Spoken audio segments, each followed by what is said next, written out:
practical discussions on the use of ventilators. Minister unhappy with Amazon's dealings. And EMTV has exclusive rights to broadcast World Cup. This is National EMTV News with Dennis Orere. Good evening and welcome to Friday's news. A workshop on the correct way of using ventilation machines has proved fruitful for medical officers from 4 provincial health authorities. Held in Port Moresby, doctors, nurses and biomedical engineers are learning about using and fixing ventilation machines and how to treat severe cases of COVID-19 who may be placed on ventilators. The 3-day workshop targets doctors, nurses and biomeds who work in the intensive care unit or those managing severe cases of COVID-19. The group of anesthetics are from Eastern and Southern Highlands, Western and West New Britain provincial health authorities. This ventilator course, short ventilator training course of training, is very useful for us. In fact, Goroka hasn't been using ventilators, so most of us haven't been using machine. Ventilator is a complicated, complex equipment where you put a live patient to sleep and let the machine do the work 24 hours a day. Being the first of 3 batches to sit through the workshop, they want to return to their respective PHAs with some practical knowledge on the correct way of using ventilators. The workshop, facilitated by FHI 360, aims at giving confidence to medical officers when dealing with not just severe COVID-19 cases, but snakebite and venomation and staphylococcus asthma. With the COVID, we were given a ventilator, which is in the isolation ward where I work. So we need to know how to use the machine before we put the machine on patients. So I think this workshop is it prepared us. The participants broke into 4 groups this morning to get a better understanding on how to manage different scenarios where a patient may be required to use a ventilation machine. Following this training, Zoll ventilators donated by the US government in 2020 will be distributed through FHI 360 for the use in their PHAs. With the increase of COVID-19 reported cases in Papua New Guinea, these doctors, nurses and biomeds will be at the front line of dealing with severe COVID-19 cases. Their lives will be put at risk. Thus, it is through such trainings they can also be prevented from the coronavirus. Thekla Gunga, National EMTV News. Media New Guinea Limited, trading as EMTV, had its operational and content licenses renewed today by the National Information and Communications Technology Authority, or NICTA, for another 10 years. Minister for Communications and Information Technology, Timothy Masiu, awarded the licenses to new acting CEO for EMTV, Lesia Livete, at NICTA head office. Communications and Information Technology Minister Timothy Masiu, who once worked in PNG's media industry through the National Broadcasting Corporation, shared some of his experiences at the license awarding ceremony, acknowledging EMTV's contributions to the sector over the last 34 years, becoming a household name in PNG. When EMTV came into the country, EMTV, became a household name. People still, today people say it's EMTV. And some say, no, it's not EMTV, it's MTV, like MTV. That's the TV. Yeah, so congratulations, MTV. You have done well, you have served the country with distinction, and You are beaming right across the country to households and to villages. People are watching you and watching your programs. Board chairman for NICTA, Noel Mobia, who at one stage became part of MTV's journey many years ago as an employee, said MTV has a great legacy and reputation, thus fulfilling the necessary requirements to be issued renewal licenses for operations and content.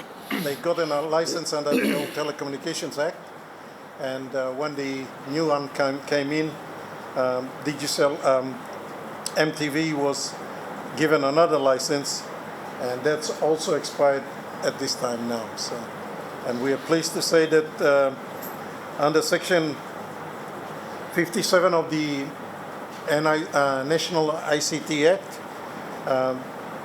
MTV has fulfilled all that requirements, and let me assure you, it's quite a detailed assessment that was done by the licensing team, and we are pleased to say that the board on the 30th of June this month approved the renewal of both of licenses that you carry for another 10 years. Taking office just a few weeks ago as acting MTV CEO, Leslie Vette acknowledged her predecessor Sheena Hughes and thanked NICTA for the continued dialogue between the two companies and for having the confidence in MTV in issuing the licenses today. As the number one to watch television station, we are proud to continue to serve the nation with free-to-air broadcast services, keeping the nation informed, keeping the nation educated with our programs, and keeping the nation entertained.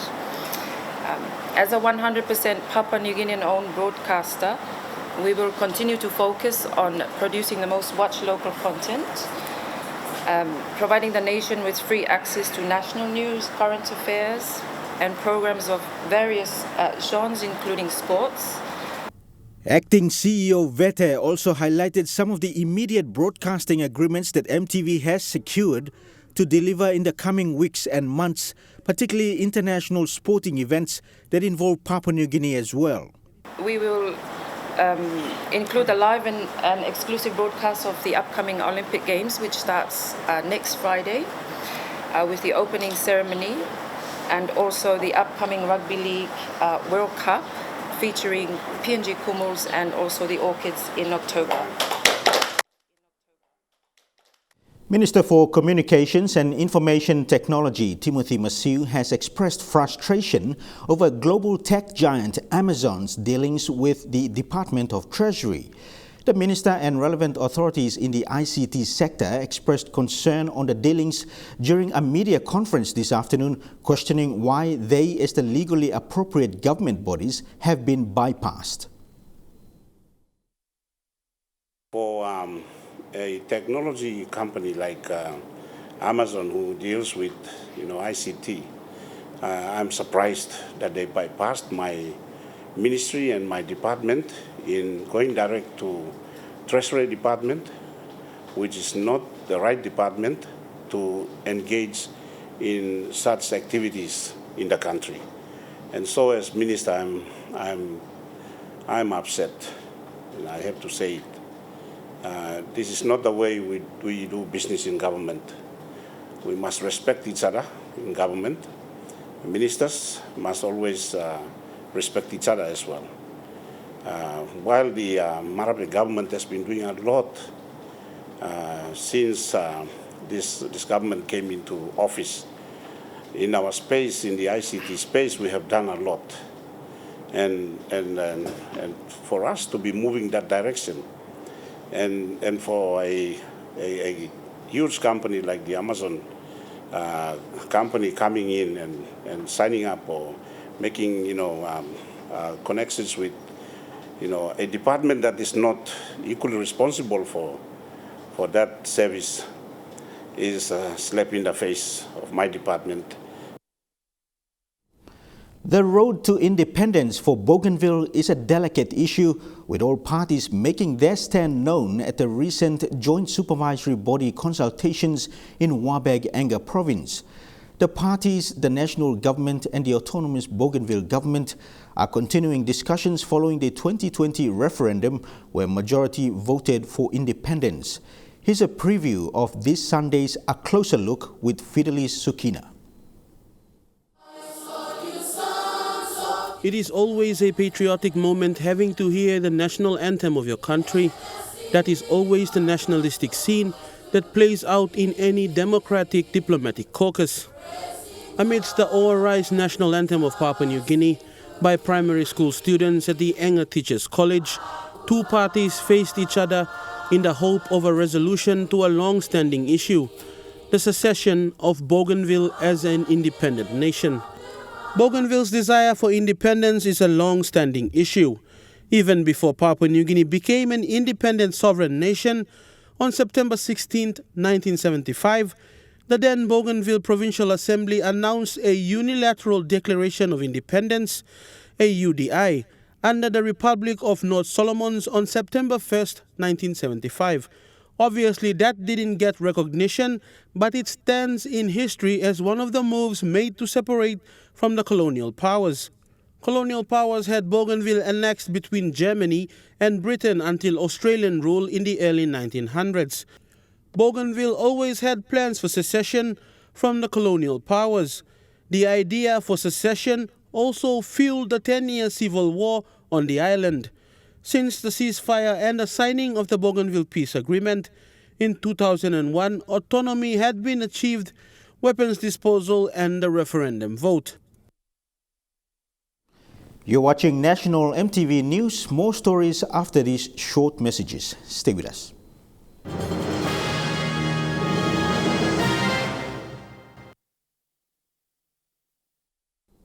Welcome back to the news. New Ireland Governor Sir Julius Chen says a proposed law to promote transparency and accountability in the mining and petroleum space will keep everyone honest in the long run. Sir Julius made this remark at the start of consultation talks on the extractive industries in Kavieng early this week. Speaking during PNG Eiti's NGI consultation, Governor Chen echoed the essence of the mass resources Papua New Guinea boasts and the huge gap between stakeholders. He says PNG Eiti is an institution that must derive the best value for resource owners, levels of governments and investors. Governor Chen reiterated the importance of the consultation process. Instead of passing the burden of servicing these borrowings to the next generation, we should share that super profit. That's why I say we should navigate the conditions and negotiate now, while the price of gold is very high. A state technical working group comprising of the Department of Petroleum, State Solicitor Internal Revenue Commission, Department of Personnel Management and Department of Treasury participated in the 4 days consultation for the New Guinea Islands region. Governor Chen believes the consultation will push for changes and reset the playing field for all stakeholders. Environmental matters like deforestation, pollution, climate change, social matters like war, rights of workers in foreign factories, minimum hourly wages, and governance matters going from the boardrooms of publicly traded companies all the way through to the governance of various organizations and our own elected government. PNG Eiti has been in operation since 2014. The entity is now moving into the next step in anchoring this extractive industry implementation and reporting process into PNG's legal and administrative system. In a recent webinar hosted by the PNG Chamber of Mines and Petroleum, Prime Minister James Marape says more coordination is needed to harness the extractive industry. Ensuring that we keep ourselves in check and conversant with the industry, and for us, government, to hear what is the contemporary conversation in the mining and petroleum space. The 4-day consultation ended yesterday and is the first of regional consultations for this year. Jack Lapava Jr., National EMTV News. A new police post will be established at the 9 Mile area in the Mosby Northeast electorate. This is to help address law and order issues in the area. Prime Minister James Marape yesterday officiated at a groundbreaking ceremony signifying the start of this community service. This is where the new police post will be established. It is located next to the newly established 9 Mile Market. It will be a mini police post with police officers reporting to Gordon's Police Station Commander. Prime Minister James Marape, Mosby North East MP John Kaupa and Mosby North West MP Lohia Boy Samuel yesterday officiated at a groundbreaking ceremony which signifies the start of this project. This la police station, people like walking, safety, security, law and order belong. Community blow you milo 9 Mile. And police station he comes up. Police lo was lo rota sol, pamilo make him police station. But you people contribute to a better city because city blame but grow yet. The new police post project was funded through the district's DSIP. Local MP John Kaupa says with the increase in the number of people coming into the area, the new police post will help address law and order issues at 9 Mile, Buswara and Bomana area. And it complements other infrastructure development like roads and the new 9 Mile Market. A new police vehicle was also presented to the Gordon's Police Station to help improve policing in the area. You said you boy, you stop me through my talk now. Police station, Mila making but Milas, Lodisla police station, come on, place to lock him all, Yambla beginning bloom, Yamas place plong, PR, good plan, information come out, you plan a place to benefit him society again. All mama market, all picnic go school, and all general public go come, safety, and security blow line blow me, Igolo market, round law school is very important. Prime Minister James Marape also challenged the people to look after the new police post and support the work of the police. He says law and order is everyone's responsibility. Me talk up in this law and order, milusum hand blow, citizen blow country. Me no like in police 5 years, 10 years, 15 years, 20 years into the future. Me no like in Papua New Guinea come up on the police state. Why by black my police state? Why by police running man Mary yet? You can restaurant good na look at him law and order place for you. Rayon Lakingu National, MTV News. And now looking at the Nesfund market report, the Kina closed unchanged at $0.2850 in the interbank market. At Bank South Pacific, your Kina will buy $0.2775 $0.3664 Australian dollars, $0.2263 euro and 29.90 Japanese yen. Looking at commodity prices at New York close, gold is trading higher, coffee and copper closed higher, cocoa closed lower. Palm oil and copper closed higher, crude oil is trading lower. And on the stock market, the Dow Jones closed at 44.44 points higher. The ASX 200 is trading at 26.10 points lower, and the All Ordinaries is trading at 24.10 points lower. When we come back, we look at stories making headlines overseas. Don't go away.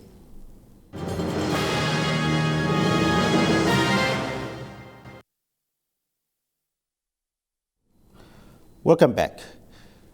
Before we turn abroad, a concerned individual is calling for the financial audit of the Southern Highlands Province business arm. Alex Awasa said the investment belongs to the people and those managing the business are yet to publicly declare financial reports since 2015. Mr. Awasa also questions the recent appointment of the executives of the business arm. Speaking in Port Moresby, Mr. Alex Awasa expressed his concern of the operations of the Southern Highlands Holdings Limited, an entity created in 2014 through a PEC decision. Awasa questioned the role of the business arm. And I've seen that this company was incorporated in 2014, and it's 2021 now. Within that 7 years, I have failed to see what this company has done for the people of Southern Highlands in terms of infrastructure or investments. They have been in existence, but what have they really done for the people of Southern Highlands? That is the question that's been bugging me, and therefore I decided to research on my own to highlight to the people for their own general awareness and observation, and to educate them of what's happening in the provincial government system. Mr. Awasa further showed copies of the IP records of the business. He is calling for an audit since the last annual report was presented in 2015. for the 7 years. We don't know how much money is going into that company. We don't know what sort of allowance these board members are getting. We don't know what they have done, yet we hear that millions of money have been pumped into this company, especially the BSP dividends. And so it's incumbent upon Mr. Powie to explain to us, the people of Southern Highlands, and or call for an audit of this company's activities so that we know that they're doing the right thing. Because this is public money involved we're talking about. It's not private money for somebody else. Adding to his talking points, Awasa spoke of the recent PEC decision of appointments of the executives of the Southern Highlands Holdings Limited. The concerned individual also gave his peace of mind, stating it should be abolished if there is nothing tangible that benefits the people of Southern Highlands. It begs the question, what are they doing? They're not doing anything. Number one, have it audited, or two, have it dissolved, because they're doing nothing, wasting public funds, and give the money back to the budget, to support the budget. It's simple, it's no-brainer. Why creating an entity where your board members just collecting allowance? Doesn't make sense. It's a public money. Create your own companies and collect your own allowance. Wasting public money. Mr. Awasa's concern has been raised to Governor Powie, but is yet to respond. Jagla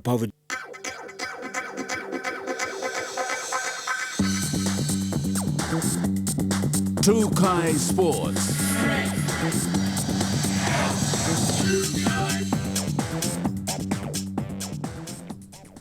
Welcome to Trukai Sports. Kumul Telecom Holdings Limited made the announcement yesterday that the state-owned enterprise has the exclusive rights to telecast the 2021 Rugby League World Cup free-to-air throughout Papua New Guinea through its subsidiary company Media New Guinea Limited (EMTV), PNG's most recognized nationally owned television station. Rugby League fans across Papua New Guinea will have the opportunity to watch the 2021 Rugby League World Cup free-to-air across the nation. Kumul Telecom Holdings, through its subsidiary company Media New Guinea Limited (EMTV), have attained the exclusive rights to broadcast the 2021 Rugby League World Cup free-to-air throughout Papua New Guinea. EMTV will be telecasting the men's and women's tournaments live and free-to-air. The matches will be exclusive to EMTV and shared on its online platform, EMTV Online, while KTH subsidiary FM 100 and Telecom TV will relay the broadcast. The announcement was made yesterday in the midst of stakeholders and partners at the Oil Search National Football Stadium. Kumul Telecom Holdings, the state-owned enterprise, as the exclusive rights broadcaster of the 2021 Rugby League World Cup. Free to air throughout Papua New Guinea through its subsidiary companies EMTV and FM 100. The 46 matches will also be streamed live on EMTV's online platform and on Telecom TV. Sandy Saka, chairman of the Papua New Guinea Rugby Football League, is also chairman of the Asia Pacific Rugby League and was grateful that Papua New Guinea will have the opportunity to watch the World Cup, with the two national teams, the Kumuls and the Orchids, having made it through to the World Cup, and will be the pinnacle for Papua New Guinean fans. Tonight I stand here in my capacity as chairman of the Asia Pacific Rugby League and a member of the International Rugby League. On behalf of the Rugby League family globally, let me take this opportunity to thank and commend the telecom group of companies, especially EMTV, and the group for getting the rights to broadcast the games that will be played in England across Papua New Guinea for supporters and fans of the game in PNG. Thank you for putting your hand up to pass the game right throughout the country. The 10 million people of Papua New Guinea will get behind our boys and girls. So thank you for coming on board as partners. Thank you. Good night. Finally, Sukina, Trukai Sports. And that ends Trukai Sports. The weather report for the next 24 hours coming up next. Trukai Sports.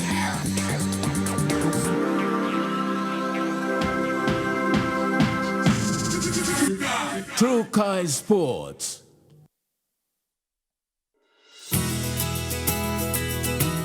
This weather update is proudly brought to you by MoniPlus, with you always.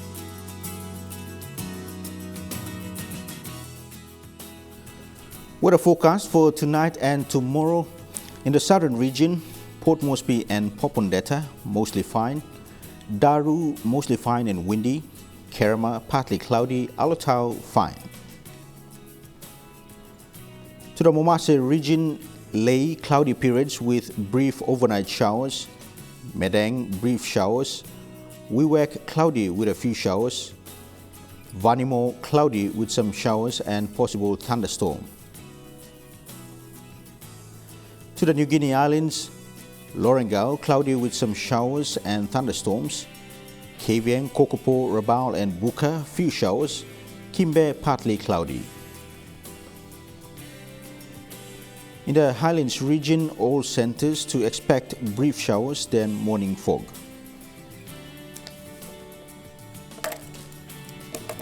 Forecast for small crafts for the next 24 hours. Waters of southern PNG Indonesian border through Torres Strait to Daru to Kiwai Islands to Kerema to Yule Island to Hood Point to Samarai Islands with waters of Samarai Islands to Cape Vogel and eastern and western Milne Bay Islands with waters of Long Island to Medang to Karkar Island to Wewak to Aitape to Vanimo and northern PNG Indonesian border and with waters of New Ireland to New Britain seas 1.5 to 2.5 meters. Waters north of Cape Vogel through Huon Gulf to Finschhafen seas 0.5 to 1.3 meters. Waters of Finschhafen through VTS Dampier Straits to Siasi Long Islands seas 2.5 to 3 meters. Waters of Manus and its western group of islands seas 0.5 to 1.5 meters. Waters of Bougainville seas 2 to 3 meters.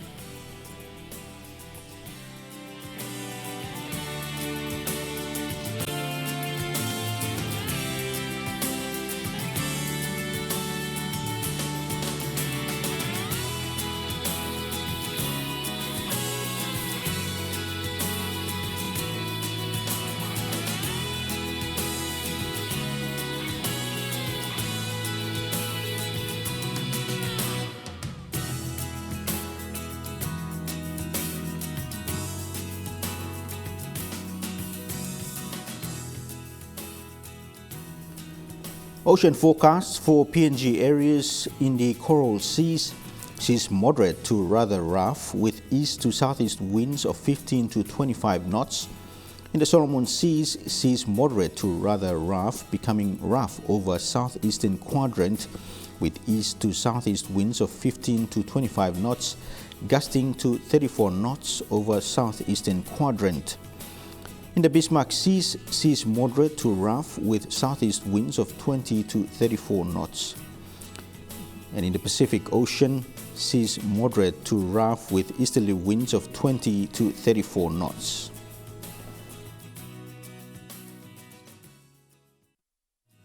The weather update was proudly brought to you by MoneyPlus, with you always. And that's been the news, sports and weather for Friday, the 16th of July 2021. Pleasant viewing. Be safe. Bye for now.